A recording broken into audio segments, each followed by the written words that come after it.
নিজৰ ৰিভলভাৰে নিজৰ মূৰত গুলিয়াই হত্যা কৰিলে। নমস্কাৰ, welcome back to my YouTube channel. পোনপ্ৰথমতে সকলোকে মোৰ ইউটিউব চেনেল পপিএছ ব্লগলৈ স্বাগতম জনাইছোঁ। আজিৰ ভিডিঅ'টো একেবাৰে বিশেষ। প্ৰেম ভালপোৱা, কিমান ভাল পালে মানুহ এজনে আনজনৰ কাৰণে নিজক বলিদান দিব পাৰে। প্ৰেম শব্দটো কিমান বিশাল। প্ৰেমে মানুহক কি কৰিব নোৱাৰে, তাৰ এক কাহিনী বুলি ক'ব লাগিব। ইতিহাস প্ৰসিদ্ধ IPS শিলাদিত্য চেতিয়া। IPS শিলাদিত্য চেতিয়াৰ পত্নী আগমনী চেতিয়া যেতিয়া তেখেতে জটিল ৰোগত আক্ৰান্ত হৈ আছিলে, তেখেতৰ লগত থাকিবৰ কাৰণে নিজৰ চাকৰি ছুটি লৈ তেখেতে সুন্দৰকৈ তেখেতৰ আক্ৰান্তৰ সেই জটিল ৰোগটোৰ চিকিৎসা কৰি আছিল।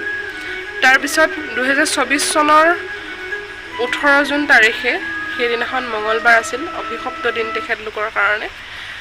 তেওঁ পত্নী বিয়োগ হৈছিলে। হোৱাৰ পিছতে তেখেতৰ পত্নী সেই মৃত্যুটো চাগে সহিব পৰা নাছিলে, আৰু তেখেতে কিমান ভাল পায়, এই ভাল পোৱাৰ ফলত নিজৰ পত্নী মৃত্যু হোৱা 20-25 মিনিটৰ ভিতৰত তেখেতে চিকিৎসালয় কৰ্তৃপক্ষক জনাইছিলে যে তেওঁৰ পত্নীৰ মৃত্যু হোৱাৰ কাৰণে তেখেতে প্ৰাৰ্থনা কৰিব বুলি কোৱাৰ পিছত তেখেতৰ নিজৰ ৰিভলভাৰে নিজৰ মূৰত গুলিয়াই হত্যা কৰিলে। আৰু এই সমগ্ৰ এই ঘটনাটো গোটেই অসমতে জোকাৰি গৈছে। আৰু মই এটা কথাই বুজি পাইছোঁ, মানুহে এতিয়া দুনিয়াখনত প্ৰেমক কিছুমানে হয়তো স্বীকৃতি দিব এতিয়াও জনা নাই, আৰু কিছুমান সঁচা প্ৰেম এতিয়াও জীয়াই আছে। কিমান ভাল পালে মানুহ ইমান পৰ্যায় পাবগৈ পাৰে, সেইকাৰণে এই ভিডিঅ' ভাগ বনালোঁ। প্ৰথমতে যেতিয়া নিউজটো চাইছিলোঁ, গাৰ লোমবিলাক সিঁয়ৰি গৈছিলে। কিন্তু এটাই ভাল লাগিছিলে, তেখেতলোকক মই চেলুট জনাইছোঁ। তেখেতলোকৰ এইবোৰ সঁচা প্ৰেম অসমত মানে কিবা এটা বৰঙণিয়ে তেখেতলোকে দি থৈ গ'ল।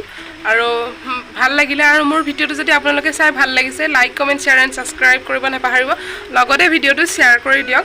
আৰু তেতিয়া হয়তো যদি কোনোবা এনেকুৱা অকণমান ব্যক্তি থাকে অকণমান প্ৰেমৰ পৰা ফালৰি কাটা, হয়তো ভিডিঅ'টো চাই চাগে তেখেতলোকে গম পাব।